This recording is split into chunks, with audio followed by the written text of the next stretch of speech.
Je suis née à la campagne, à Anse-Bertrand. J'ai toujours aimé la danse. Je ne savais pas vraiment dans ma tête le métier que j'aurais aimé faire plus tard. Ça, je ne savais pas du tout. J'ai quitté la Guadeloupe en 1967. Je suis arrivée ici par bateau. Ce qui m'a un petit peu choquée dans mon parcours, c'est que quand je suis arrivée ici et que j'ai commencé à travailler, j'ai été inscrite dans des boîtes d'intérim. Et chaque fois que j'arrivais, on me disait il faut avoir de l'expérience.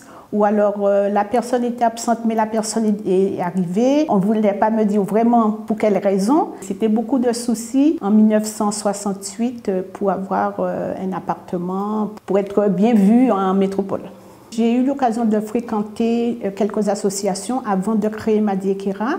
Et un beau jour, je me suis dit pourquoi ne pas créer mon propre groupe. Alors j'ai opté pour le quadrille. Nous avons commencé sagement, un petit groupe de 8, ensuite ça s'est agrandi.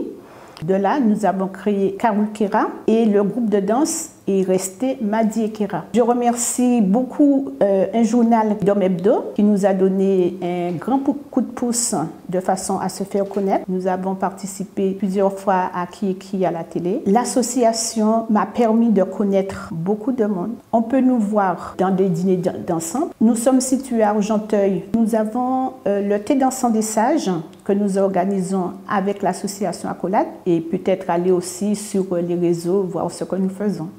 J'ai sorti un CD il y a 5 ans et j'espère avec ça mettre un petit plus, ne pas changer les déplacements, mais mettre un petit peu plus rythmé et peut-être que ça va attirer les jeunes.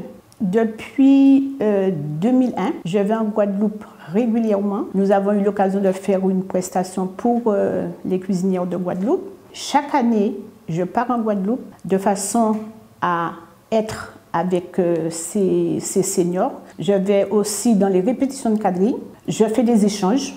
Alors, la danse quadrille déjà se danse à 8 et les déplacements se font d'après le commandeur. D'après ce que j'ai lu, les esclaves regardaient danser les maîtres pour les imiter. Ils ont essayé aussi de faire comme eux. Et puis, le quadrille est arrivé en Guadeloupe.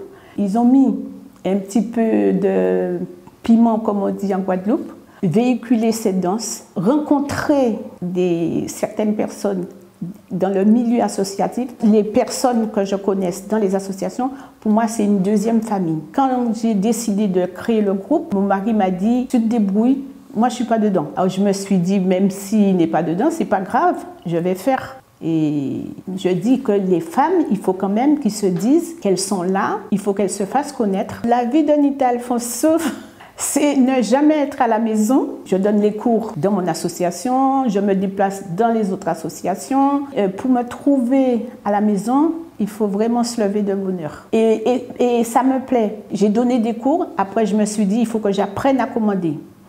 J'ai contacté un groupe d'amis musiciens et je leur ai dit, maintenant que je commande, il faut qu'on monte un orchestre. Et cet orchestre a été monté, qui s'appelle Écho des îles. Alors je fais partie de l'orchestre en tant que choriste. Je chante de temps en temps, tango, boléro, et je commande. Je suis une femme discrète. Je cache ma timidité derrière mon association.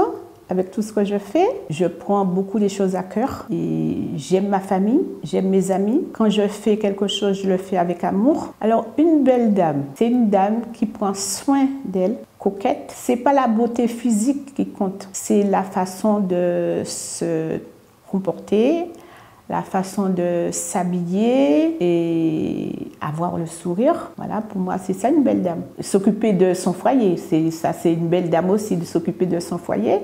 Mais il faut être quand même toujours élégante